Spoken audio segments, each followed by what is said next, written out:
Nous sommes dans la joie de partager avec vous la parole de Dieu. C'est un enseignement que le Saint-Esprit nous avait donné depuis le dimanche passé. Notre bien-aimé qui avait parlé dimanche passé, il avait intitulé son enseignement « En route vers Canaan ». Et il avait, par la grâce du Saint-Esprit, il nous a démontré comment doit se passer notre vie sur cette heure en utilisant le livre d'Exode. La sortie du peuple de Dieu d'Égypte vers Canaan, conformément à la promesse de Dieu. Et il nous a démontré combien les promesses de Dieu sont oui, amen. Les promesses de Dieu doivent s'accomplir et elles s'accomplissent toujours. Mais il nous a montré aussi que de la promesse à l'accomplissement, il y a tout un chemin. Et sur ce chemin, il y a plein d'obstacles. Et il nous a démontré toute une liste d'obstacles. Et il avait mentionné que la liste est longue, faute de temps. Il ne pouvait pas donner toute la liste. Alléluia, amen. Et le Saint-Esprit qui connaît nos besoins, qui connaît tes besoins, qui connaît tes difficultés, qui connaît tes problèmes, a trouvé bon de nous inspirer, de continuer sur la même ligne, avec le même enseignement, et continuer à apporter d'autres oppositions, d'autres signes. Donc la liste de ces oppositions, de ces épreuves, de ces obstacles, de tout ce qui t'empêche, qui nous empêche souvent d'entrer dans la réalité des promesses de Dieu. Il y a les gens qui reçoivent des promesses de Dieu, ils ont reçu une promesse claire, soit par une parole prophétique dite par un prophète, ou par un frère, ou par lui-même, Dieu lui a parlé, c'est pas par prophétie, par songe, par vision. Et la chose est tellement claire qu'il est convaincu qu'elle va s'accomplir. Mais au fil du temps, il commence à douter, à se poser des questions. Parfois, ça s'accomplit, oui, parce que la parole de Dieu s'accomplit toujours. Mais parfois, ça ne s'accomplit pas. Parce qu'il se peut que certaines promesses de Dieu ne s'accomplissent pas. Pas parce que Dieu a menti, loin de là. Mais parce que la personne n'a pas compris ce qu'il faut faire. Il y a la part de Dieu, quand il promet. Il y a la part de l'homme. Alléluia, amen. Celui à qui on promet, il a sa responsabilité. C'est comme un contrat, c'est comme un engagement. Dieu promet quelque chose, il reste fidèle à sa promesse. Dieu est fidèle, il ne change jamais. Mais maintenant, il y a des prérogatives, il y a les actions que l'homme doit poser afin de bénéficier de la promesse de Dieu. Si Dieu te tend la main pour te donner quelque chose et que toi, tu ne tends pas ta propre main, tu n'auras pas la chose. Amen, amen, amen. Si même une personne, ton frère, ton mari, il veut te donner quelque chose, il tend la main et que tu n'es pas disposé à prendre, tu ne l'auras pas. Donc il y a une demande, Dieu collabore toujours avec les hommes. Il y a un effort, il y a une démarche que l'homme doit faire. Donc il y a des promesses qui ne s'accomplissent pas parce que l'homme a failli dans sa part de responsabilité. Amen, amen, amen. Amen. Tu peux avoir des doutes là-dessus, je vais t'éclairer. Vous savez tous que Moïse avait reçu la promesse d'amener le peuple de Dieu, et c'est de là qu'on va parler d'ailleurs, d'amener le peuple de Dieu d'Égypte en Israël. Alléluia, amen. Mais Moïse n'est jamais entré en Israël. Amen, amen, amen, amen. Et pourtant, il était bénéficiaire, il était lui-même visionnaire de la promesse de Dieu. Mais parce qu'il n'a pas obéi, parce qu'il n'a pas accompli sa part des choses, ce qu'il devait poser comme acte de la part de l'homme, il a failli, Moïse n'a pas bénéficié de la promesse. Donc cette promesse-là, pour Moïse, elle ne s'est jamais accomplie. Amen, amen, amen. Tu ne pourras pas dire que Moïse était moins enfant de Dieu que toi et moi. Moïse était un grand serviteur de Dieu, reconnu par Dieu. Et Dieu lui-même va rendre témoignage à Moïse en disant que de tous les prophètes, il n'y a qu'avec Moïse que je parle face à face, donc comme avec un ami. Donc de bouche à oreille, je parle à Moïse face à face. De tous les autres prophètes, je le parle en vision ou en songe. Mais Moïse, je le parle en personne, c'est-à-dire Moïse était quelqu'un qui avait expérimenté un contact physique avec Dieu, bien que Dieu est esprit. Alléluia, amen. Ne soyez pas troublés quand je dis un contact physique. Oui, Moïse avait un contact physique avec Dieu. Si vous êtes lecteur de la Bible, il y a un moment où Moïse, quand il montait sur la montagne, il a demandé à Dieu, fais-moi voir ta gloire. Et il y avait toujours des formes physiques, soit c'était dans le feu, quand il montait sur la montagne était, Dieu descendait dans le feu. Donc Moïse avait une vision physique de quelque chose. Amen, amen, amen. Avec ses yeux naturels, ce n'était pas une vision, ce n'était pas un songe.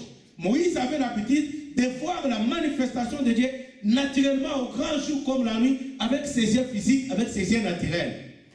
Amen, amen, amen. Mais malgré cela, il ne va pas bénéficier de la promesse que le même Dieu lui avait faite. Pourquoi?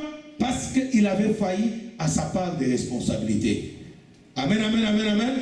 C'est pourquoi Dieu veut te démontrer encore par cet enseignement la part de responsabilité. Pourquoi tu vas comprendre? Pourquoi les promesses que tu as reçues des années, les promesses accumulent. Il y en avait une qui ne s'est jamais accomplie, puis on t'a prophétisé, il y a une deuxième, une troisième, une quatrième, mais toutes ces promesses-là, aucune ne s'est jamais accomplie. Dans la liste des oppositions, des épreuves, des obstacles qui font que ces promesses-là ne s'accomplissent pas, certainement Dieu va te parler, certainement tu vas te retrouver. Pourquoi cela n'est-il pas arrivé? Et comment faire pour que désormais tu ne sois pas victime? Amen, amen, amen, amen, amen, amen. Bien-aimé, notre sous-thème aujourd'hui, nous l'avons titulé seulement le chemin du désert. Alléluia, amen. Pourquoi le désert? Parce que Dieu avait choisi que son peuple, pour qu'il quitte l'Égypte pour aller en Israël, il devait passer par ce chemin-là. C'était la volonté de Dieu. Le chemin du désert de l'Égypte à Canaan, où ils devraient entrer en possession de leurs promesses, où ils devraient jouir de leurs promesses, c'est-à-dire de la proclamation de la promesse à l'accomplissement. Il y avait un chemin, et ce chemin s'appelle le désert. Alléluia, amen. Le désert, ça veut dire quoi? Bon, tout le monde connaît le désert. Il n'y a pas d'eau, il n'y a pas de maison, il n'y a pas de gens qui habitent là-bas. C'est le sable, c'est la chaleur, il n'y a pas d'arbres, tout est sec. C'est ça l'image physique que nous avons du désert. Mais le désert, sur le plan spirituel dans nos vies, c'est tout simplement le symbole, l'image de la solitude. Alléluia, amen. Un endroit où personne ne peut te secourir. Tu ne peux pas attendre un secours dans le désert parce qu'il n'y a personne là-bas. Si tu n'as pas de provisions, tu n'as pas fait de provisions d'eau et de nourriture, c'est-à-dire que tu vas crever là-bas parce qu'il ne trouvera pas de nourriture là-bas, il n'y a pas d'arbre qui puisse te procurer des fruits, il n'y en a pas de source d'eau là-bas, il y a seulement le soleil. Il fait très chaud.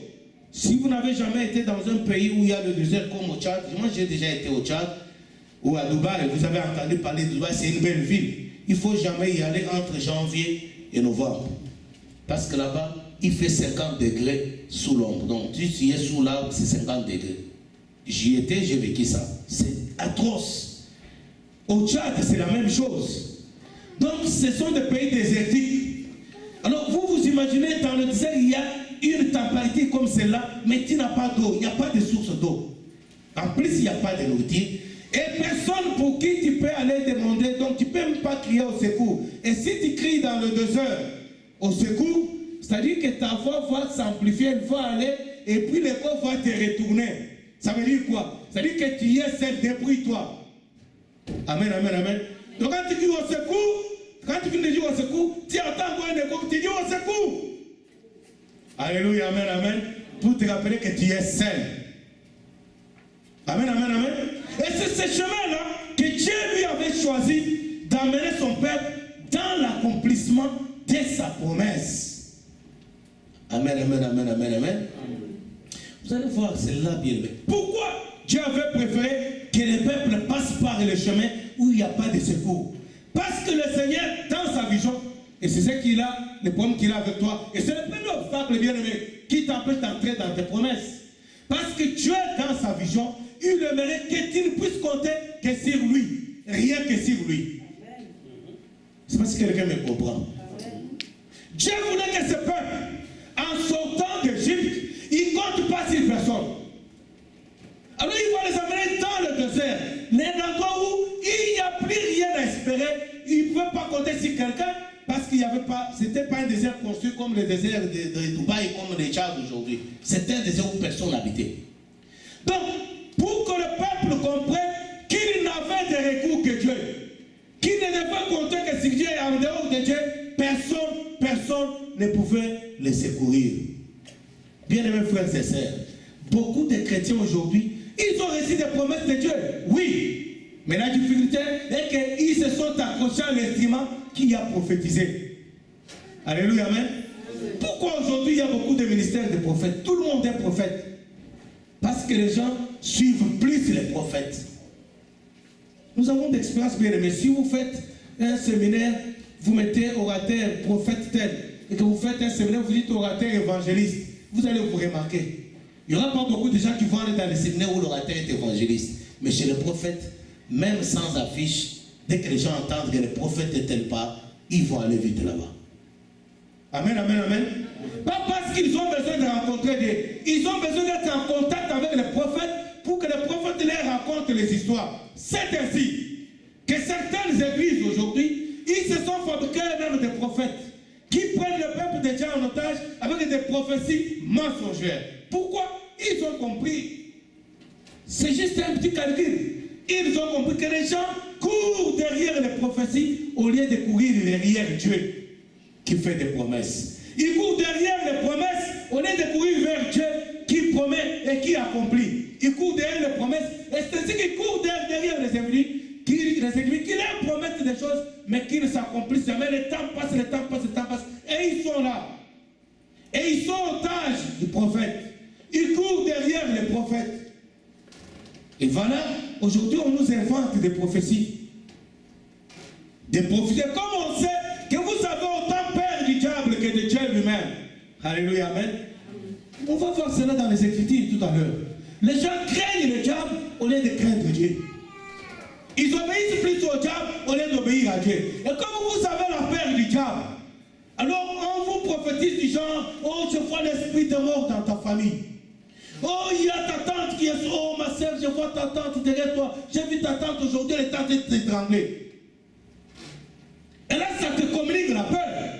Et dès que tu as la peur, ils te font voir que ton salut, c'est pas Dieu, ton salut c'est lui. Donc si tu pries, si moi je suis plein d'onction, j'ai le ministère de délivrance, avec moi, et tu t'accroches. Et les gens s'accrochent là-bas, et ils attendent les promesses qui ne viennent jamais. Parce que les promesses de Dieu s'accomplissent seulement en traversant le désert. Tu dois compter sur Dieu. Rien que sur Dieu. Si tu comptes sur autre chose, si ton pasteur plein d'onction, plénipotentiaire, intercommunautaire, interplanétaire, soit-il. La Bible dit, celui qui compte pour le prophète, il recevra son salaire du prophète. Alors tu peux compter sur lui, tu compteras beaucoup sur lui. Le temps de te rendre compte, ça sera trop tard. Tu aurais épuisé 2, 3, 4 ans à suivre un individu. Et quand tu te rendras compte que c'est de la manipulation, tu auras perdu 4 ans d'attendre la promesse. Et là, quand tu vas te rendre compte, tu vas quitter. C'est pourquoi il y a des voyages des églises. Il y a le transfert des chrétiens. Aujourd'hui, il y a moins de païens qui se convertissent, mais il y a des chrétiens, entre guillemets, qui font des voyages, des transferts d'église en église, d'église en église. On n'a pas perdre son temps à gauche pendant 3-4 ans. Le temps qu'il se réveille, il va à droite. Il va à droite là, pas pour chercher Dieu. Oui, il apprend qu'à droite, il y en a plus puissant que l'autre. Oui, il apprend que là-bas, on prophétise beaucoup. Oui, il apprend tout simplement que là-bas, les gens tombent. On appelle ça l'onction, quand les gens tombent. Ils tombent, ils se relèvent, mais les promesses de Dieu ne s'accomplissent jamais dans leur vie.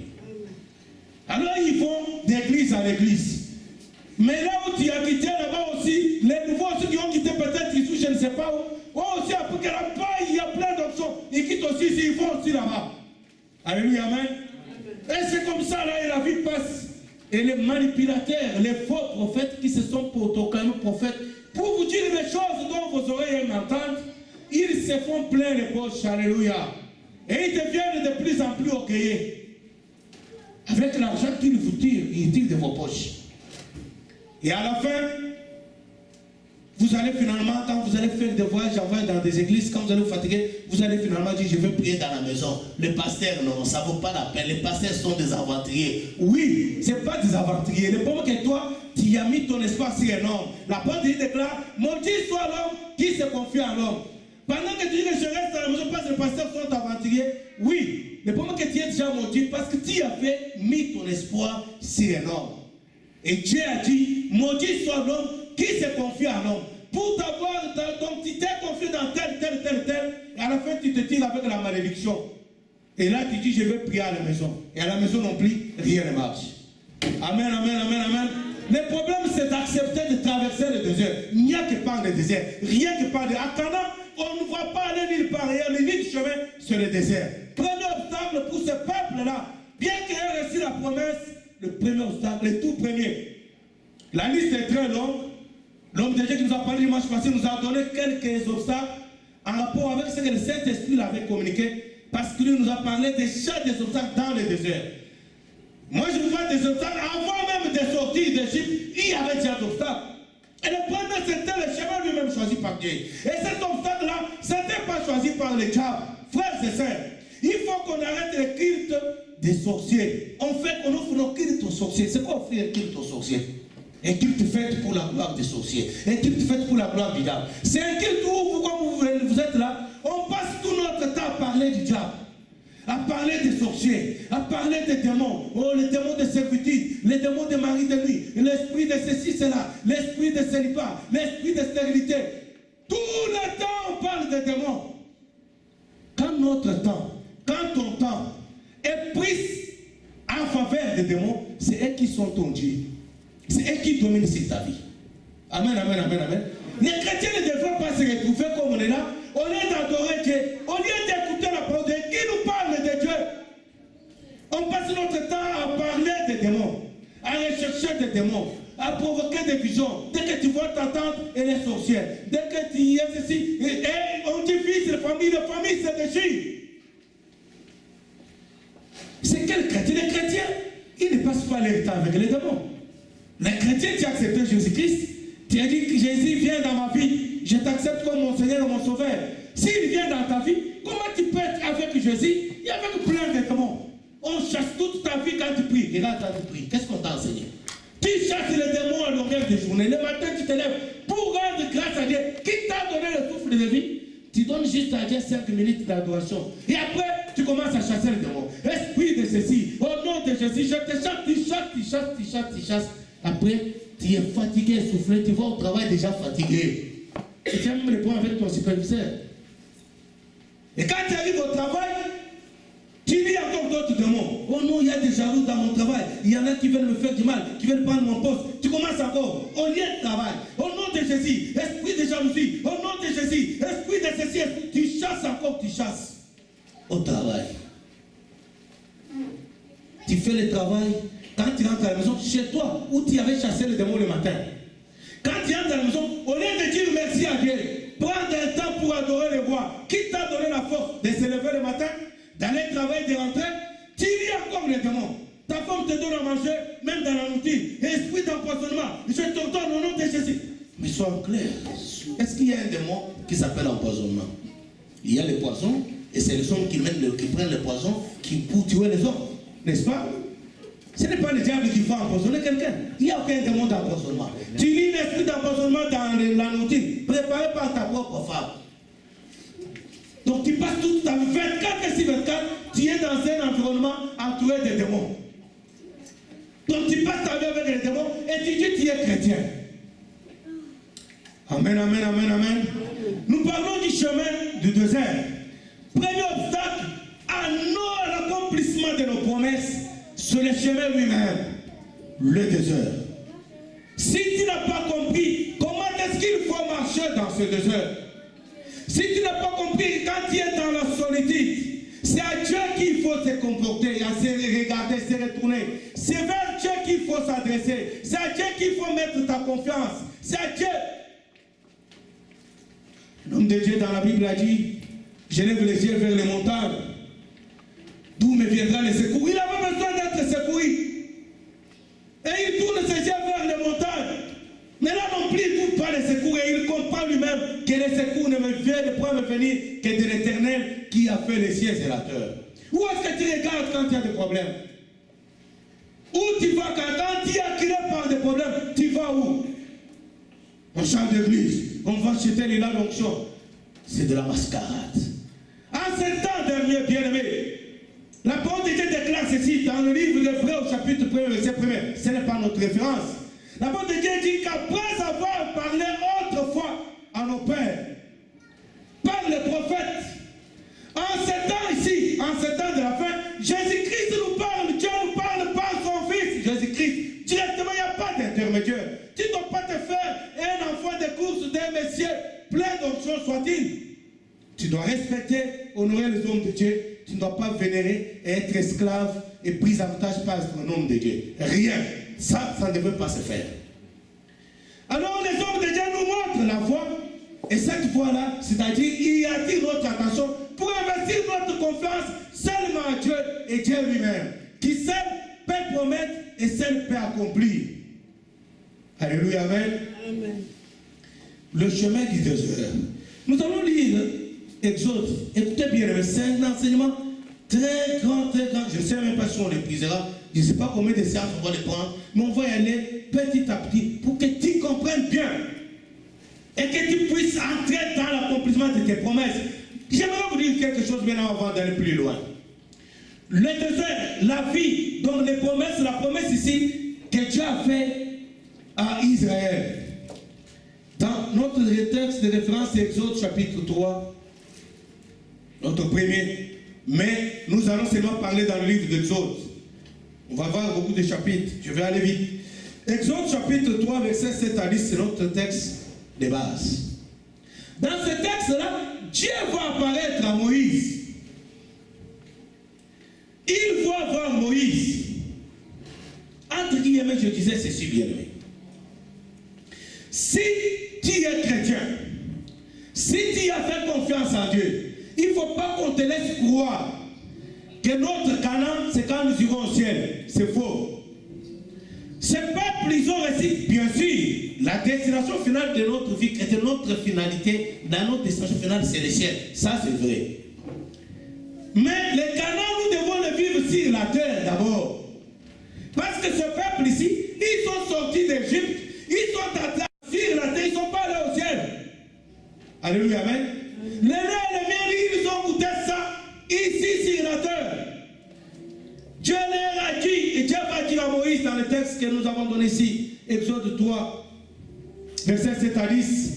Dieu dit à Moïse, je vis la souffrance de mon peuple. Écoutez bien aimé, l'objectif de Dieu, ce qui a tiré Dieu de descendre vers Moïse, ce qui a bousculé Dieu de quitter le trône et de venir sur la terre.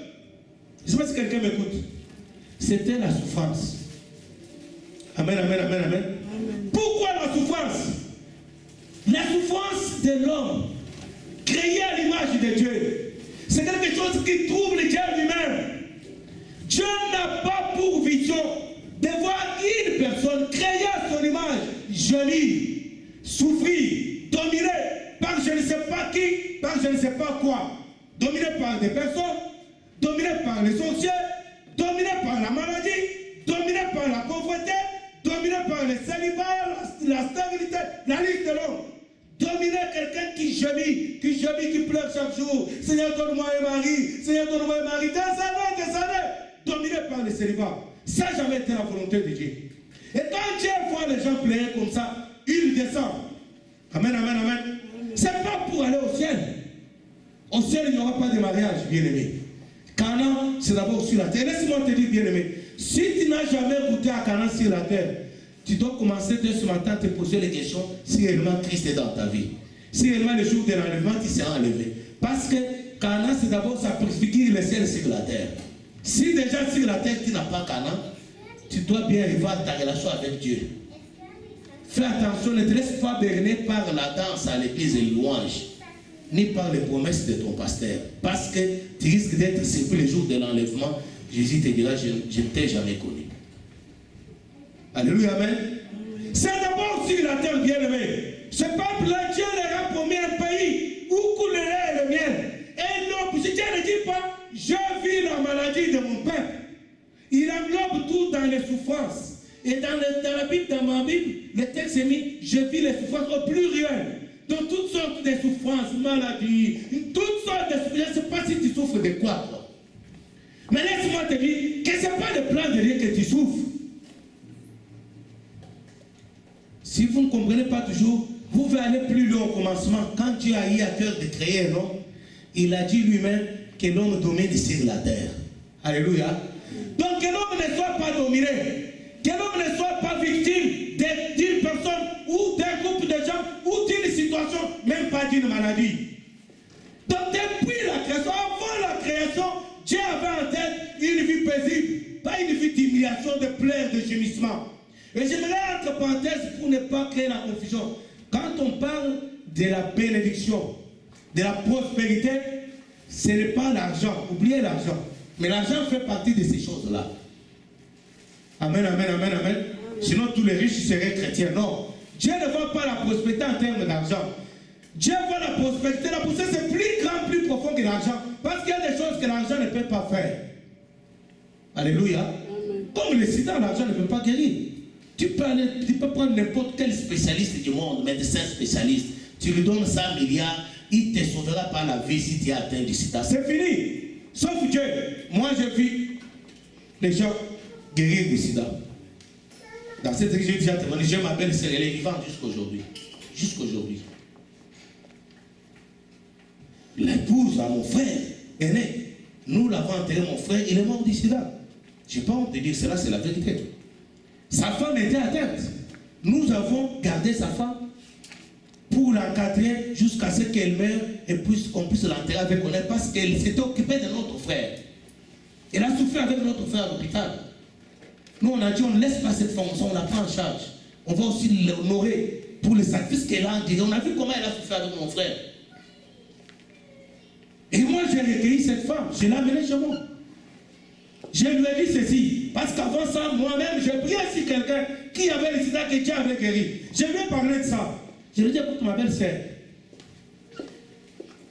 il y a encore de l'espoir, parce que Jésus-Christ est vivant, et qu'il est le même. Voilà, dans notre église, on avait une telle personne qui avait le sida déclaré fini, étape finale. On l'avait même chassé de l'hôpital.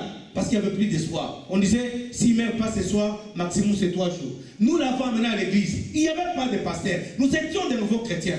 Un frère, un nouveau chrétien, il a reçu une vision où Dieu a dit, allez prendre la personne qui est à l'hôpital, je vais le guérir. Donc il y a un groupe de frères qui étaient à l'église. Moi et le frère du malade qui était notre frère dans le Seigneur. Le malade n'était même pas là en plus. C'est son frère qui était notre frère dans l'église. J'ai accompagné son frère pour aller le visiter à l'hôpital. Pendant que nous sommes à l'hôpital, il y a un groupe de frères qui est en intercession. Écoutez bien aimé, ces frères-là qui sont toujours à l'église, comment on les appelle encore? Comment on appelle les gens qui sont dans l'église pour prier? Il y a un terme là. Bon, j'ai oublié le terme. Il y a un terme là pour l'équipe qui est toujours à l'église. Permanence. Ces gens-là, dans nos pays, on se moque des parce que souvent on dit, oh, ce sont des chômeurs. Oui, il y avait un groupe de jeunes gens, des nouveaux convertis, qui était à la permanence, chaque jour ils ont fait la prière, toujours jeûne et prière. Pendant que nous on est à l'hôpital, et pendant la prière, quelqu'un reçoit une vision, Dieu lui dit, écoutez, allez à l'hôpital, prenez les malades, amenez-les à l'église, je vais les guérir.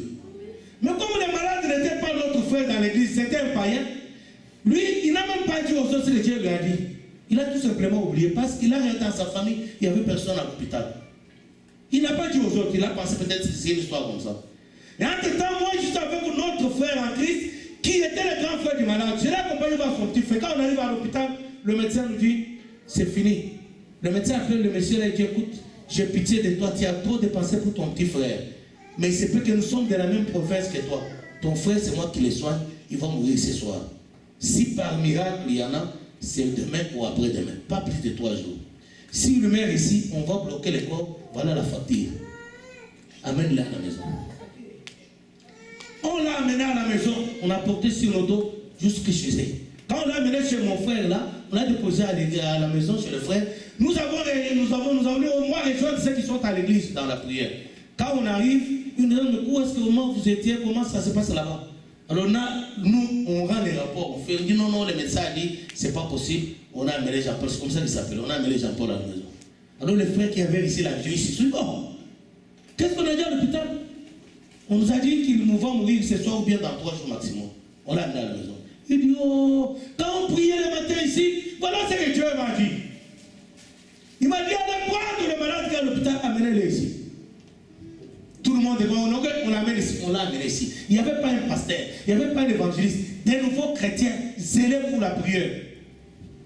Qui priaient chaque jour, matin, midi, soir, nuit, ils dormaient à l'église. Des jeunes gens, tous célibataires, il y avait un seul marié. On a amené le Messie à l'église, on a prié pour lui. Le soir, il n'est pas mort. Le lendemain, il n'est pas mort. Le troisième jour, on prie. Le quatrième jour, il s'est levé. Le cinquième jour, il a commencé à manger comme toute personne normale. Et puis, plus rien. Alléluia, amen. Amen. Ça, c'est Dieu. Il fait une promesse, il l'accomplit. Seulement si on compte sur lui. À notre temps, là, Dieu merci, il avait parlé par un frère, un nouveau converti. Si c'était pas un pasteur, on serait même devenu esclave de ce pasteur-là. On aurait pu pour un métier extraordinaire. On était un groupe de nouveaux convertis. Personne n'avait une année de vie chrétienne. On venait à peine se convertir. À notre époque, c'était à cette époque-là. Maintenant, les nouveaux chrétiens, il faut les suivre. Entre guillemets, on ne sait pas s'ils sont chrétiens. Il faut les suivre, il faut les inviter, il faut. À cette époque-là, on était nouveaux chrétiens. On passait la nuit à l'église, jour et nuit, on était là. Ça, c'est notre Dieu bien-aimé. Il fait une promesse, il accomplit ça. L'argent ne peut pas résoudre un problème comme ça. On l'a remis dehors à l'hôpital. Donc, avec 2 milliards, tu ne peux pas résoudre les problèmes du sida. Je ne veux pas citer la liste que vous connaissez bien. Ça veut dire que quand nous parlons de la prospérité dans le cadre de cet enseignement, oubliez l'argent. L'argent fait partie des petites choses qui font la liste de prospérité. Dans la pensée de Dieu, ce n'est pas l'argent. Amen, amen, amen, amen, amen. Alors Dieu dit à Moïse, j'ai vu les souffrances de mon peuple. Il parle des souffrances liées à notre vie sur la terre. Parce qu'avant le commencement, Dieu avait dit à Adam et Ève, vous devez dominer sur tout. Et quand il a vu que le peuple était dominé par les Égyptiens, écrasé par les Égyptiens, maltraité par les Égyptiens, humilié par les Égyptiens, il a dit non. Il est descendu. Il dit, j'ai vu les souffrances de mon peuple. Frère, c'est ça, j'aimerais te dire, quand tu souffres, Dieu voit. Ne te fais pas de soucis. Ne te dis, quand parfois la souffrance devient trop sorcellerie, oh, est-ce que Dieu me connaît? Quand ça te pose des questions, c'est des questions qui te viennent de la part de Dieu. Dieu te connaît, non seulement te connaît, il voit. On va lire rapidement ce texte-là. Exode chapitre 3, verset 7 à 10. L'Éternel dit, j'ai vu la souffrance de mon peuple qui est en Égypte. J'ai entendu les cris que lui font pousser ses oppresseurs, car je connais ses douleurs. Écoutez bien, aimé. Non seulement il voit nos souffrances, mais il connaît la dimension de ces souffrances-là. Si il s'agit de souffrances physiques, Dieu connaît, il sent. Quand il te dit à la douleur de la maladie, je ne sais pas quelle douleur. Quand il gémit, Dieu dit, je connais ces douleurs. Dieu te connaît bien aimé. Ce n'est pas parce que tu souffres qu'il ne te connaît pas. Il te connaît, il connaît même tes vies. Il dit, parce que je connais ces douleurs. Donc la première chose, il voit la souffrance. Il entend les cris que lui font pousser ses oppresseurs. Et il connaît nos douleurs. Yoshua Meshiach. Je suis descendu pour le délivrer de la main des Égyptiens et pour le faire monter de ce pays dans un bon pays et vaste, dans un pays où coule le lait et le miel, dans les lieux qu'habitent les Cananéens, les Sétiens, les Amoréens, les Phéréziens, les Éviens, les Jébusiens. Frère, je vais vous dire quelque chose dans le verset 8 ici. D'abord, Dieu a choisi un pays où coule le lait et le miel. Ça veut dire qu'on n'aura pas de problème lié à la nourriture. Mais le problème, ce n'est pas seulement qu'il leur donnerait beaucoup de nourriture, mais le problème est que dans ces deux produits, il y a des vertus qui résolvent aussi les problèmes de santé physique. Le miel, par exemple. Alléluia. Le miel, c'est un produit, non seulement il est succulent, mais il résout beaucoup de problèmes des yeux, il guérit les problèmes des yeux, il résout beaucoup de problèmes des poumons. Donc le miel guérit beaucoup de malades. Ça a été approuvé par les hommes de science. Et c'est ce que Dieu a dit, je les amène dans le pays où il y a la viande. Donc il ne s'agit pas de la nourriture. Donc Dieu veut dire dans ce texte à quelqu'un que si tu marches dans sa volonté, que si tu lui fais confiance, toute ta confiance, il a les capacités de guérir de toute maladie. J'aimerais dire à quelqu'un, chez Dieu il n'y a pas de maladie incurable. Et les maladies incurables n'ont jamais existé. Maladie incurable, ça n'existe pas. Je vais vous expliquer pourquoi. Ce que le monde appelle, ou les médecins appellent maladie incurable, ce sont les maladies dont eux-mêmes ils ont fait des recherches pour trouver la solution, pour trouver les médicaments. Ils ont échoué. Alléluia. Mais comme ce sont des spécialistes, des docteurs avec des gros diplômes, ils ne veulent pas dire nous avons échoué de trouver la guérison, les médicaments pour le sida. Alors ils l'ont appelé maladie incurable. Dieu n'a pas aucune maladie incurable parce que lui a toujours un médicament pour chaque maladie. C'est le seul médecin chez qui, dans son hôpital, on n'a pas prévu la mort. Parce que là-bas, les malades, ils ne meurent pas. Il n'y a pas de mort. Dans tous les hôpitaux, il y a la mort. C'est-à-dire, on peut guérir et quand on meurt, la destination. Alléluia. Chez Dieu, il n'y a pas la mort. Il n'y a pas de maladie incurable. Il y a seulement les chefs des hommes de science. Là où ils échouent, ils donnent un nom. Maladie incurable. Il n'y a pas de maladie incurable. Parce que Dieu, lui, guérit toute maladie. Amen, amen, amen, amen. Et c'est ce que Dieu a souligné dans ce texte. Il fait non seulement la promesse des jouissances matérielles. Dans ces promesses-là, il y a tout. Il y a l'argent, il y a le mariage, il y a le bonheur, il y a la paix. Vous comprenez, les gens du monde disent, ventre affamé n'a point d'oreille. C'est-à-dire que quelqu'un qui a faim, il est agité. Il n'a pas la paix. Donc Dieu va dire que dans ce qu'il donne à Israël, il signifie que je vais vous envoyer un endroit, je vais vous amener un endroit où vous vivrez la paix, où vous vivrez en bonne santé, où vous n'aurez besoin de rien. Donc les riches seront en bonne santé et les pauvres non plus n'ont pas besoin d'aller à l'hôpital, n'ont pas besoin de cartes, c'est quoi encore? Carte soleil. Il y a quelqu'un qui m'a dit, mais comment vous faites, comment les gens font dans votre pays? Il n'y a pas de carte soleil, il n'y a même pas des hôpitaux modernes. Je lui ai dit, parce que dans notre pays, il n'y a pas de malades. Alléluia, amen. Je lui ai dit, mais écoutez, ça fait 6 ans que je suis ici. J'ai des amis que j'ai laissés il y a 6 ans, tellement il y a d'autres qui sont morts. Mais j'ai des personnes que j'ai laissées il y a 6 ans. Quand je l'observe, alors, comment ça va? Il dit, il va bien. Mais il n'a pas la carte soleil. Il n'a pas d'hôpital moderne là-bas. Mais il est toujours en bonne santé. Amen, amen, amen. Je le dis parce qu'on n'a pas besoin de carte soleil chez nous. Vous en avez besoin ici parce qu'ici vous avez des maladies. C'est pourquoi Dieu, en tant que juste juge, il a équilibré toutes choses. Ici, il y a plein de maladies, ok, il vous donne les moyens. Là-bas, il n'y a pas plein de maladies, il s'occupe de nous. Frères et sœurs, je leur donné le pays où le lait est le mien. Donc, même s'ils auront l'argent, même ceux qui n'auront pas d'argent, mais ils n'auront pas besoin de médecins. Je prendrai soin d'eux. Dieu n'est pas d'accord pour la souffrance, bien aimé. Il y a des gens quand la souffrance devient atroce. Oh, nous sommes des chrétiens, notre ville c'est au ciel, nous sommes des passagers sur la terre. Non, c'est faux. C'est faux. Il faut manger bien ici sur la terre. Un béni. Tu es bien habillé. C'est sur la terre, au ciel, tu n'auras pas besoin de costume. Il faut se marier. Le mariage, c'est sur la terre. La voiture, c'est sur la terre. La bonne santé, au ciel, on n'a pas besoin de ces choses-là. Oh, nous sommes des passagers. Mais les passagers mangent. On verra plus tard avec cet enseignement. On ne va pas terminer aujourd'hui. On va continuer chaque dimanche. Ces peuples-là, chaque jour, bien que dans le désert, où il n'y avait personne pour les aider, mais Dieu va leur dire ceci. Chaque jour, pendant la journée, je serai là devant vous dans une colonne de nuée.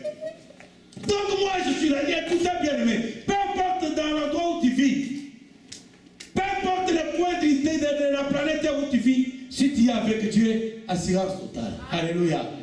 Dieu leur assure que chaque jour, je serai là, dans la colonne de nuée. Quand je me lève, vous marchez. Quand je m'arrête, vous dormez là-bas. Et la nuit, je serai là dans la colonne de feu. Amen, amen, amen, amen. Ça, c'est l'assurance, bien-aimé. Afin vous sans argent, mais tu dois avoir l'assurance d'être avec Dieu. Et quand tu es avec Dieu, ce n'est pas dans les promesses de ton pasteur. Oh, je sens Dieu. Oh, ma soeur, je vois tu es avec Dieu. Non. Toi-même, tu dois avoir des preuves. Dans le désert, le peuple n'avait pas besoin que Moïse leur dise, voilà Dieu. Et même, il se levait le matin, il voyait une grande colonne de nuée qui marchait devant eux. Chacun avait la preuve qu'il est là. Et la nuit, la colonne de feu, tout le monde avait les yeux ouverts. Non, il est là. Quand tu as Dieu, quand tu es à la maison, tu souffres, quand tu as ton pasteur au téléphone, il t'encourage. Écoutez, c'est des faux encouragements. Tu dois voir Dieu. Tu dois voir Dieu dans ta vie, avec tes yeux, dans tes problèmes, il doit agir. Il ne faut pas seulement que ça soit ici sur la chair. Je vous dis, oh non, je sens l'autre chose. Non, on ne sent pas Dieu. Dieu, on le voit dans nos problèmes. Quand j'ai des problèmes, je me mets en ordre avec lui, je prie Dieu. Je dois le voir dans ma vie. Et ce n'est pas le pasteur qui doit me dire qu'il est là. Et ce peuple avait toutes ces preuves-là. Donc si tu es avec Dieu, oublie le reste, même si tu n'as pas l'argent, même si tu as l'argent, tant pis, donc, l'assurance d'abord, Dieu. Alors si tu vois les choses qui ne sont pas claires, ne dis pas nous, notre ville est au ciel. Oh, la Jérusalem, c'est du blabla. Tu n'es pas bien sur la terre, tu ne vas pas aller au ciel avec les soucis. Tout le temps tu pleures, ton visage vient devenir ridé à cause des soucis, des stress, des problèmes. Et tu penses qu'il faut aller au ciel comme ça, la Bible dit, l'église que Jésus va venir enlever, ça c'est une église sans tache, ni ride. Est-ce que quelqu'un m'écoute? Ce n'est pas une église comme ces gens qui pleurent tout le temps. Non! Ces choses-là, Dieu veut les régler sur la terre. Pour que tu sois joyeuse et joyeux. Que tu sois heureux et heureux. Que tu sois dans la paix, dans la joie. Et ces gens-là, ils composent une église que Christ va venir enlever. J'ai vu la souffrance de mon père. Premier obstacle, nous avons dit, sur le désert. Deuxième obstacle, parce qu'on parle des obstacles aujourd'hui. Deuxième obstacle, c'est l'homme lui-même. Nous allons voir cela dans Exode chapitre 4, versets 1 à 17. Je vais vous raconter les choses, vous pouvez prendre la référence. Exode chapitre 4, versets 1 à 17. Dieu parle avec Moïse. Malgré la silence, malgré que Moïse a vu ça face à face, il a vu un buisson ardent, mais qui était dans le feu, mais qui ne se consumait pas. Il a vu Dieu lui parler, il a fait toutes les preuves. Malgré que Dieu était là, mais Moïse était incrédule. Pourquoi? Moïse, la mission que Dieu lui donnait, c'était une mission compliquée pour lui. Moïse était au désert, pas parce qu'il aimait habiter au désert. Moïse était au désert parce qu'il était condamné à mort en Égypte pour avoir été criminel. Il avait tué quelqu'un. Et là, la justice le poursuivait. Il a fui la justice, il est allé se cacher au désert. Amen, amen, amen, amen. Et là, au désert, Dieu va venir là-bas. Le dimanche prochain, je vous expliquerai le bienfait, le bien fondé du désert. C'est un endroit de rencontre avec Dieu. Si tu t'accroches à ton passé, tu ne verras que jamais je vais te visiter. Mais si tu es seul, abandonné de tous, tu fais confiance à Dieu, il viendra. Moïse, personne ne pouvait le secourir. Il a fui, il est allé au désert. Et là, ni le peuple qui était en Égypte, personne n'a pris sa défense pour intervenir pour lui. On l'a oublié. Il a fait 40 ans là-bas. 40 ans. Ses frères même l'ont oublié.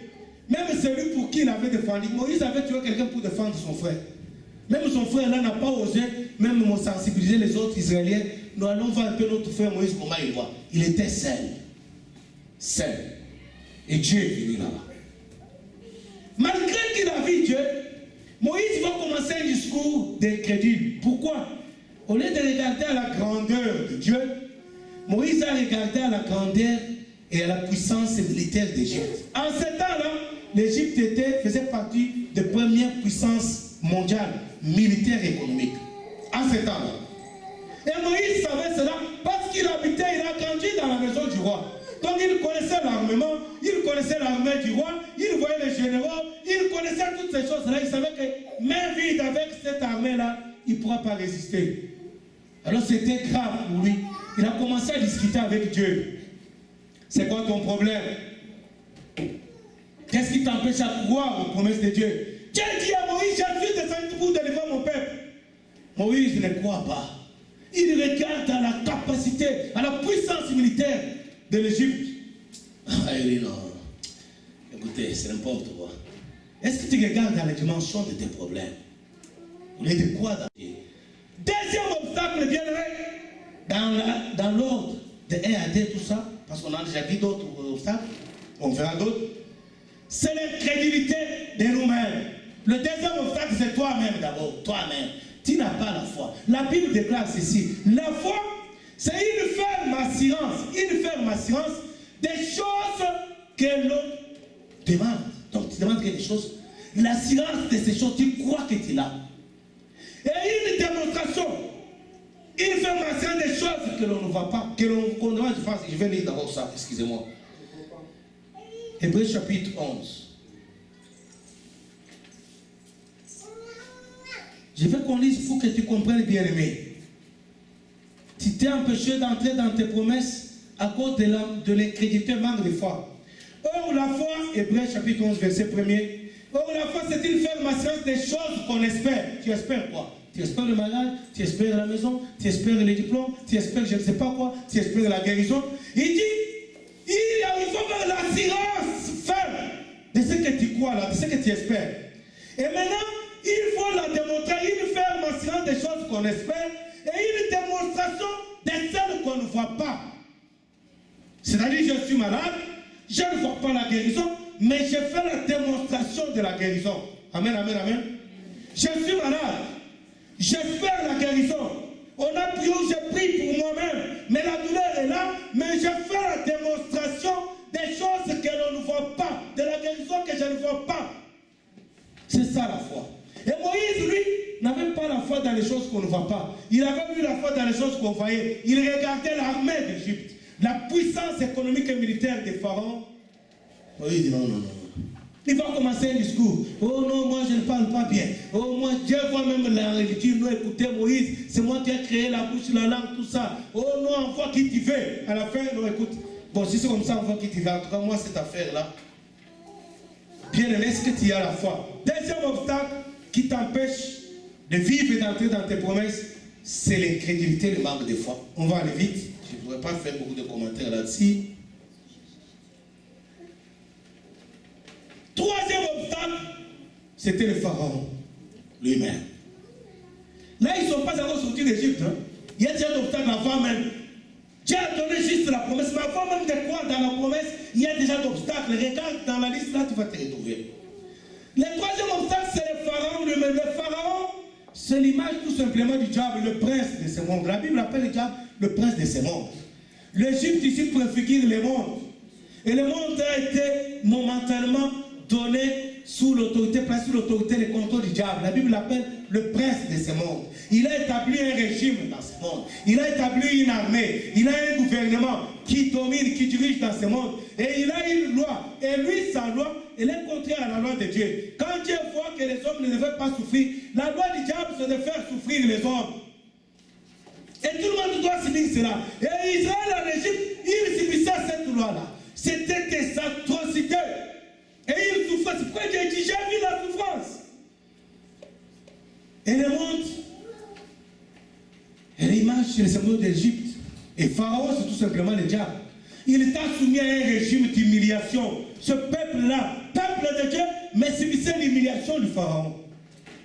Combien de chrétiens sont, après ils tombent, qui sont il est au milieu de il a honte de parler parce qu'il lui manque ça, parce que les autres sont bien habillés, parce que les autres sont mariés, et lui, il parle tout ça, il ne veut même pas parler. Et puis il dit, non, non, moi je suis timide. Non, tu n'es pas timide, tu es complexé. C'est tout simplement ça. Oh, moi, je ne parle pas, non, tu as honte. Dominé par l'humiliation. Tu subis. On t'a imposé une condition de vie qui te fait, qui te met dans une position de complexe d'infériorité devant les autres, devant tes amis. Tu te sens petit toi-même. Et c'était ça le régime de Pharaon. C'est quoi? Le diable t'a soumis à quoi? Écoutez bien, le diable, d'habitude, il est risé. Il a plusieurs risques. Je vais vous parler des risques. Nous sommes dans le troisième obstacle. Mais là, dans cet obstacle-là, il y a plein de risques que le diable utilise. Je vais vous les citer. On va peut-être terminer dans quelques minutes. Il utilise toutes sortes de risques pour s'opposer au plan de Dieu, donc pour s'opposer à l'accomplissement de cette promesse que Dieu t'a faite. Le diable utilise toutes sortes de risques. Toutes sortes de risques. Nous allons lire Exode chapitre 5, verset 6 à 9. Exode 5, verset 6 à 9. On va voir la première risque du diable. Exode chapitre 5.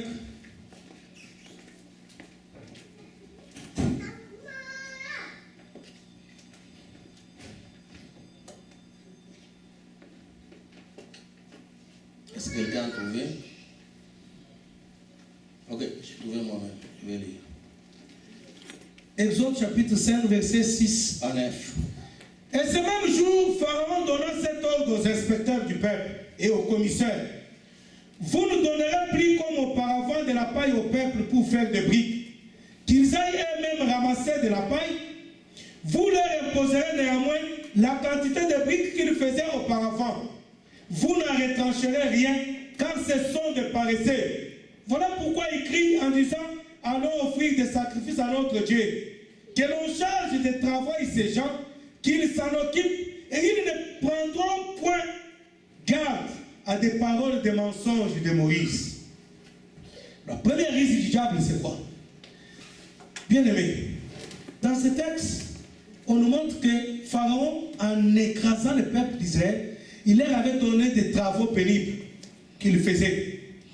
Donc le peuple de Dieu était une main-d'œuvre gratuite pour faire. Combien de chrétiens aujourd'hui sont une main-d'œuvre gratuite pour le diable? Les chrétiens. Vous attendez des scandales, non? Oh, on a engrossé une fille à la chorale. Oh, le pasteur a fait ceci. Oh, c'est le chrétien. Hein? Mais ils sont la main-d'œuvre du diable. Est-ce que quelqu'un comprend ce que j'ai dit? Une main-d'œuvre. Quand il a besoin de service, il n'utilise pas les païens. Autrefois, il utilisait seulement. Maintenant, il utilise même les chrétiens. Une maman qui envoie sa fille à l'église, croyant qu'à l'église, c'est la fille va être bien éduquée. Et c'est là où on voit l'engrosser. Une main-d'œuvre du diable. Ils étaient peuple de Dieu. Ce peuple-là était peuple de Dieu. Israël était peuple choisi par Dieu, mais au service du diable, gratuitement, sans salaire. Et aujourd'hui, ils sont là, peuple de Dieu dans l'église, mais une main-d'œuvre gratuite du diable. Au service du diable, pour détruire la vie des autres, pour faire du mal aux autres. À l'église, ils chantent, ils dansent, ils prêchent comme je prêche là, mais détruisent la vie des autres. Alors c'était comme ça. Alors Pharaon va décider, va dire à ses agents, ou je vais utiliser le terme pour que tu comprennes, le diable va décider, il va dire aux démons, donnez à ces gens-là beaucoup plus d'activité. Comme ça, parce que ce sont des paresseux, donnez-leur beaucoup de travaux, ou donnez-leur la même quantité du travail qu'ils faisaient, mais enlevez-leur, arrachez-leur les matériaux. Ils doivent faire ces briques-là, mais cette fois-ci avec les mains. Occupez-les. Comme ça, ils ne vont pas se confier, ils ne vont pas croire dans les mensonges de Moïse. J'aimerais t'expliquer, bien aimé. Aujourd'hui, c'est le même signe que le diable fait dans le monde. Je pense que vous avez déjà entendu un discours du genre où toi-même quelqu'un t'a déjà dit, non, toi tu es paresseux. Parce qu'un jour, au lieu d'aller au travail, tu es allé à l'église. Est-ce que quelqu'un a déjà écouté un discours comme ça? Pharaon dit, ce sont des paresseux. Donnez-leur, occupez-les. Et dans le monde où nous sommes aujourd'hui, le diable nous occupe. Si tu ne sais pas comment on nous occupe ici, là, je vais vous expliquer. Comment voulez-vous un Africain ou un Haïtien qui vient dans son pays où il n'y a même pas le système bancaire n'est pas normal. Il n'a jamais vu la carte de crédit. Il arrive ici. Je vous donne l'information. J'ai vu la publicité à la Banque Royale. Je suis client à la Banque Royale. Aujourd'hui, là, moi, quand je suis venu dans ce pays, le carte de crédit, il fallait expliquer, il fallait prouver, il fallait avoir du travail. Aujourd'hui, je me suis rendu compte que la Banque Royale fait la publicité au nouveau venu. Donc, tu n'as pas le travail, tu n'as pas d'adresse, tu n'as pas les papiers. Tu arrives comme ça, tu vas à la Banque Royale, on te donne une carte avec $1000, carte de crédit. Je pense que quelqu'un comprend ça. Mais le piège, c'est quoi le piège diable là-dedans?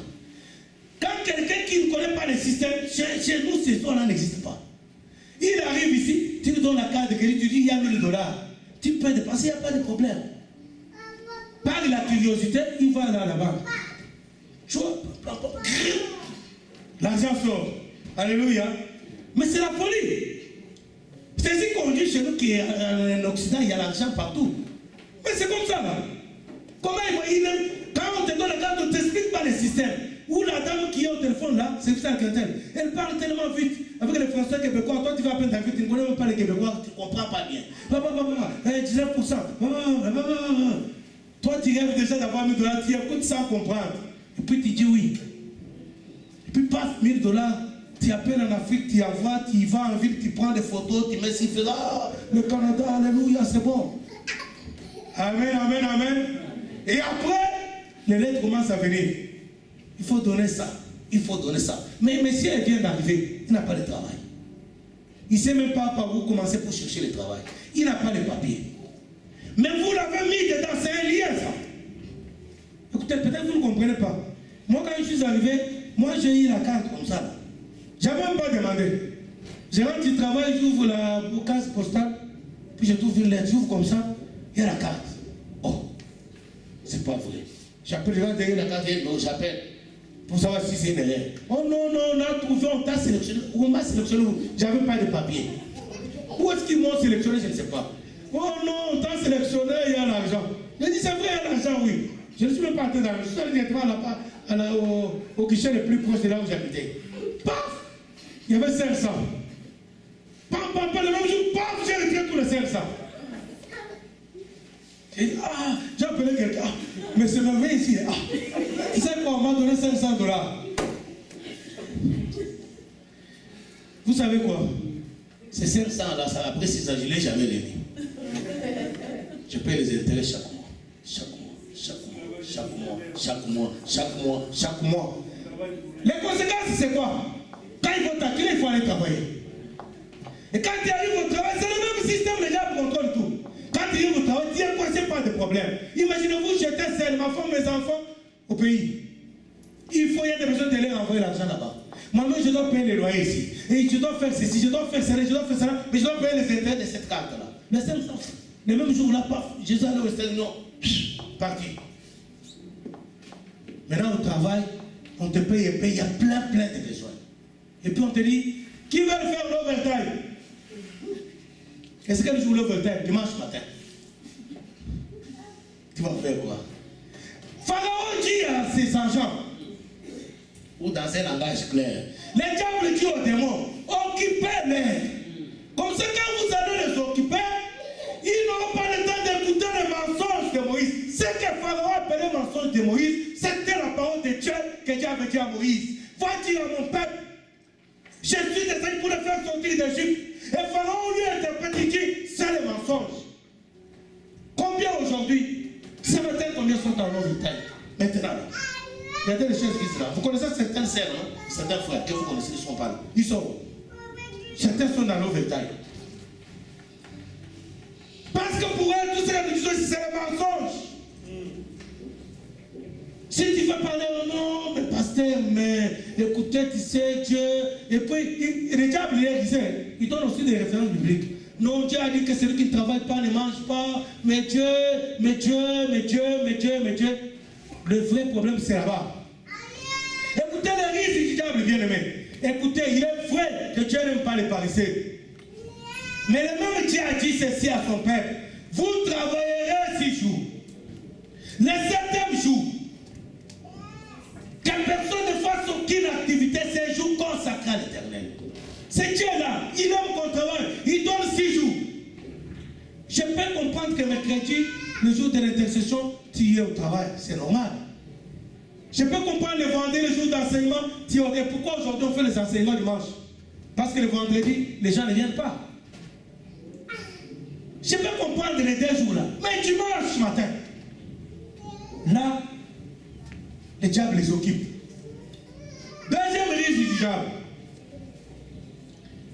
Exode chapitre 8, verset 20 à 23. On finit dans 10 minutes, souffrez un peu, il fait très chaud. Je suis désolé. On n'a pas l'argent pour ventiler la salle. Et comme les diables n'aiment pas que les gens donnent à Dieu, on va voir cela dans la Bible. Comme les diables ne veulent pas que l'on donne l'argent, ça fait partie de ces risques qui forment un obstacle, le 3e obstacle, pour nous empêcher d'entrer dans nos promesses. Tu ne donnes pas l'argent et les conséquences, on transpire. On pouvait mettre des ventilos, pourquoi pas un gros climatiseur là-bas? On est à l'aise. Maintenant vous êtes pressés pour partir. Excusez-moi, il reste 15 minutes, on va partir. Exode chapitre 8. Mais si on va chez les prophètes qui inventent les fausses prophéties là, vous verrez les gens. Parce que quelqu'un est allé quelque part. Dieu va révéler, il donne la prophétie. Tu donnes $500, Dieu va multiplier par 100. Qui veut donner? Oh, tout le monde s'est levé. Ils ont donné. Sois sérieux. Patrick, tu travailles, n'est-ce pas? Alors si tu donnes 500, Dieu va multiplier par 100. Ça fait combien? Combien? 50 000. 500 000 $. Est-ce que tu peux, même si tu fais des économies dans ton travail là, jusqu'à quand tu vas mourir, tu n'auras jamais 500 000. Et les gens croient dans des mensonges comme ça. À moins que tu aies joué au loto, peut-être au loto, oui, Dieu peut me dire fois 100 là-bas. Mais avec notre travail ici, même si tu gagnes 50 $ par heure, tu auras 500 000 quand tu vas faire des économies épargnées jusqu'à ce que tu vas mourir, tu n'auras pas 500 000. Parce que c'est lui qui gagne un gros salaire et l'impôt sur le tu peux épargner comme tu veux. Mais il a prophétisé comme ça, les gens ont donné, et puis quand ils sont à la maison, notre pasteur, il a plein d'onctions. Oui, il a plein d'onctions pour vous dépouiller et remplir ses postes. C'est l'unique onction qu'il a. Écoutez ce que Moïse dit. Pour ce que Dieu dit. Exode, chapitre 8, deuxième risque du diable. On n'est pas dans les obstacles. On est dans le troisième obstacle, mais le deuxième risque du diable. Exode 8, verset 20 à 23. L'Éternel dit à Moïse, lève-toi de bon matin et présente-toi devant Pharaon. Il sortira pour aller près de l'eau. Tu lui diras, ainsi parle l'Éternel. Laissez aller mon peuple afin qu'il me serve. Si tu ne laisses pas aller mon peuple, je vais envoyer les mouches venimeuses contre toi, contre tes serviteurs, contre ton peuple, contre tes maisons, et les maisons des Égyptiens seront remplies de mouches et le sol en sera couvert. Mais, en ce jour-là, je distinguerai le pays des Goshen où habite mon peuple. Et là, il n'y aura point de mouches, afin que tu saches que moi, l'Éternel, je suis au milieu de ce pays. On va revenir sur ce texte-là plus tard, dans la série qui va suivre. Verset 23, j'établirai une distinction entre mon peuple et ton peuple. Ceci sera pour demain. Prenez ce verset-là, on va revenir là-dessus. On va continuer d'abord avec les risques du diable. Troisième risque au verset 28. Exode, chapitre 8, verset 28. C'est là où il y a le troisième risque. Pharaon dit, je vous laisserai aller pour offrir à l'Éternel votre Dieu des sacrifices dans le désert. Seulement, vous ne vous éloignerez pas en y allant. Priez pour moi. Non, ça c'est la quatrième risque, excusez-moi. Verset 25. Troisième risque, ça c'est la quatrième. On va voir d'abord la troisième. Verset 25, Exode 8. Pharaon appela Moïse et Aaron et dit, allez offrir des sacrifices à votre Dieu dans le pays. Amen, amen, amen, amen. Écoutez bien aimé, la nuance qui est là. Dieu dit à Moïse, dites à mon peuple, vous devez aller m'offrir des sacrifices au désert. Pharaon résiste d'abord. Et quand Dieu commence à le frapper, il dit, ok, je vais vous laisser aller, mais n'allez pas dans le désert. Offrez-lui des sacrifices dans le pays. Ça veut dire quoi? Donc, restez dans mon système, restez dans le monde. C'est ce qui se passe aujourd'hui. Il y a des chrétiens, ils sont chrétiens, mais ils vivent comme tous les païens, ils vivent comme dans le monde. Ils sont chrétiens seulement dimanche. Dimanche, ils sont les plus beaux costumes, ils vont épousseter la Bible parce que là, la poussière, puisque toute la semaine, il n'a pas lu. Il est dans l'overtime. Et puis, il va épousseter la Bible. Dimanche, il va à l'église. Il chante, il danse, il crie, il acclame, il est chrétien. Quand il sort ici, et même là, tout de suite ici dans la salle, il commence à cligner les yeux aux jeunes filles. Il est chrétien. Celui-là, Pharaon l'a libéré. Il a dit oui, va à l'église, mais reste dans le monde. Est-ce que quelqu'un m'écoute? Je vais vous laisser aller offrir des sacrifices à votre Dieu. Allez dimanche adorer votre Dieu, mais vivez seulement dans le monde, et restez dans le monde. Allez servir votre Dieu dans le pays. Ne sortez pas du système, de la fornication, ne sort pas. De la calomnie, ne sort pas. Va prier, oui. Donne l'offrande, oui. Chante bien, oui. Danse bien, prêche bien. Mais il faut toujours mentir. Il faut toujours calomnier. Il faut toujours critiquer. Il faut toujours te prostituer. Il faut toujours. Des chrétiens, même des serviteurs de Dieu, ils font des fausses déclarations d'impôts pour avoir de l'argent. Serviteur de Dieu, il fait une fausse déclaration d'impôts. Pas ici, à Kinshasa, on a vu un papa terrible. Malheureusement, je ne sais pas si c'est malheureusement ou sérieusement, il est déjà mort. Ce papa-là, un vieux papa, dans la soixantaine. Des petites jeunes filles comme nos enfants ici, 19 ans, 18 ans, 17 ans. Quand on vient le dimanche après culte, il fait ça dans le doigt, dans la main de la fille. Je ne sais pas de vous le film, non? Papa Martin, le papa, la chaque fois quand je le sens après culte, il me fait ça. Amen, amen, amen. Il est à l'église.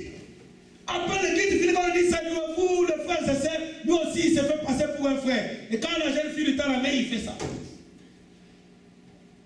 Allez servir votre Dieu, mais dans le pays. Est-ce que c'est ce que tu fais? Tu es chrétien, tu pries beaucoup, oui. Mais après, tu fais quoi? Toujours calomnier les autres, parler mal des autres. Tu pries beaucoup, oui. Tu donnes l'offrande, oui. Il a dit oui. Mais plein d'orgueil, plein de cupidité. Tu es plein de cupidité, plein de mensonges. C'est quoi? Tu trempes dans quoi? Tu es chrétien, oui. Tu vas servir ton Dieu, oui. Mais restez dans le système. 4e risque, verset 28. Les choses qui t'empêchent d'entrer dans la promesse de Dieu. Pharaon dit, Exode chapitre 8, verset 28. Je vous laisserai aller pour offrir à l'Éternel votre Dieu des sacrifices dans le désert. Double point. C'est pas signé dans ta Bible. Seulement, vous ne vous éloignerez pas en y allant. Là même le Claude dit, à la fin, priez pour moi. Si ta Bible, la Bible t'a déjà souligné, vous ne vous éloignerez pas. Il y a les chrétiens qui ne vont pas plus. 10 ans de vie chrétienne, il est toujours la même personne comme le premier jour il s'est converti. Vous ne vous éloignez pas. Ok, maintenant allez. Avant il dit dans le pays et puis je vous laisse un peu. Mais n'allez pas plus loin. Ça veut dire tu es sorti un peu de l'impudicité. Puis de temps en temps tu rentres. Donc tu es tout près. Peut-être tu as abandonné l'impudicité active. Mais comme c'est l'été, les filles sont maintenant à mini-jupe pour à moitié nid. Tu es tenté de crier de gauche comme ça, gauche à droite comme des ventilateurs qui tournent comme ça. Et là tu convoites dans tes pensées. Et là, Jésus a dit, il vous a été dit, celui qui va avec une femme, il a commis l'adultère. Mais moi je vous dis, celui qui regarde une femme avec les yeux d'adultère a déjà commis l'adultère. Pharaon dit, allez-y au désert cette fois-ci, mais ne vous éloignez pas. Ça veut dire quoi? Soyez chrétiens, priez, jeûnez, mais pas trop comme ça. Je peux toujours, quand vous êtes prêts, c'est-à-dire de temps en temps, quand je vais vous maltraiter, je peux toujours mettre la main et vous faire du mal, parce que vous n'êtes pas loin. Tu es où, bien-aimé? Chrétien, tu as des promesses de Dieu. Ces promesses s'accomplissent pas, tu es fatigué. Regarde cette liste. Nous allons terminer aujourd'hui. La 4e liste, nous allons lire Exode chapitre 10, verset 1 à 7. On va terminer pour aujourd'hui là. Dimanche prochain, on continue. La liste est très longue. Exode chapitre 10, verset 1 à 7, je lis. L'Éternel dit à Moïse, va vers Pharaon, car j'ai endurci son cœur et le cœur de ses serviteurs, pour faire éclater mes signes au milieu d'eux. J'ai tenté de conclure, bien aimé. Conclure pour aujourd'hui, parce qu'on va continuer la semaine prochaine. Peu importe ce que le diable peut faire.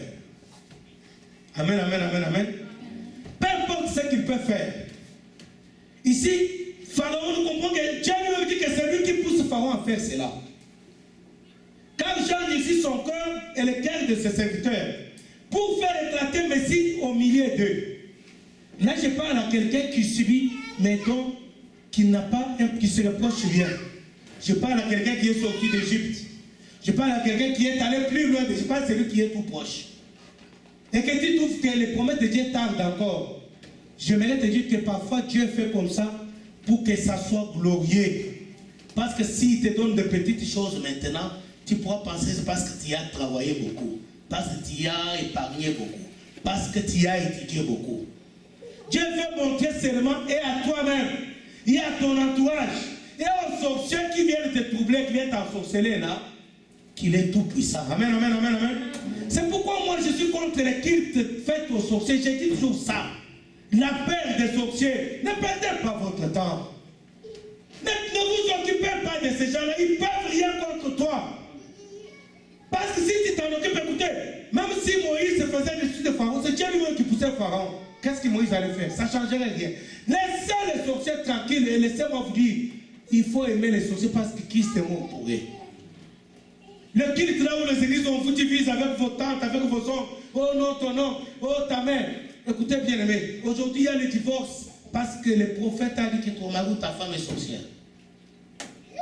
Quand la femme ou l'homme est sorcier, la solution, ce n'est pas le divorce. La solution, c'est prier. Oui, c'est parce que toi, tu es prophète. Tu as vu que ma femme ou mon mari est sorcier. Mais délivre-les. Amen, amen, amen. Ce n'est pas la solution de créer des problèmes, de se séparer, de fuir les sorciers. C'est les sorciers qui devraient nous fuir. On va voir cela, même le dimanche prochain, dans cet enseignement ici. Dieu dit que c'est lui qui pousse Pharaon pour faire manifester sa gloire aux yeux des Pharaons. Écoutez bien aimé. Dieu aimerait que les sorciers puissent voir que c'est lui que tu crois, en qui tu crois. C'est lui que tu pries. Impuissant. Comment les sorciers vont se convertir? C'est quand ils viendront pour ensorceler le frère Constant et que Dieu va réagir pour protéger Constant. Et ils vont voir, parce que ce sont des esprits. Ils vont voir ce qui se passe dans le monde. Toi, tu ne vois pas, tu n'as pas les yeux pour voir. Quand ils viendront la nuit pour t'ensorceler, ils verront la grande miracle que Dieu a placée pour ta sécurité. Et quand ils vont voir, c'est ce que Dieu a fait dans ce texte ici. Quand ils vont voir la gloire de Dieu, c'est comme ça qu'ils viendront aussi chercher Dieu. Mais toi, tu es tenté de fuir, tu as coupé tes relations avec ta tante, avec ton oncle, avec tes cousins. Toi, tu es devenu seul, tu es dans ton coin. Seul, et c'est non avec ton pasteur. Et c'est que tu oublies que la femme du pasteur peut être aussi sorcière. Et elle peut t'ensorceler. Alors qu'est-ce qui est mieux? Il vaut mieux que ma tante m'ensorcelle parce qu'elle a quand même un droit sur moi. Droit de famille, il dit, il oblige. Que la femme du pasteur qui n'est pas de ma famille vienne m'ensorceler. Tu as abandonné toute ta famille, tu t'es confié dans un homme, mais tu ne le connais pas. Peut-être lui-même est sorcier. Laissez les sorciers tranquilles, il ne faut pas les fuir. Vivons avec eux, mais vivons comme Dieu veut. Quand ils vont venir pour nous ensorceler, ils verront le Dieu que nous invoquons. C'est ce que Dieu dit ici.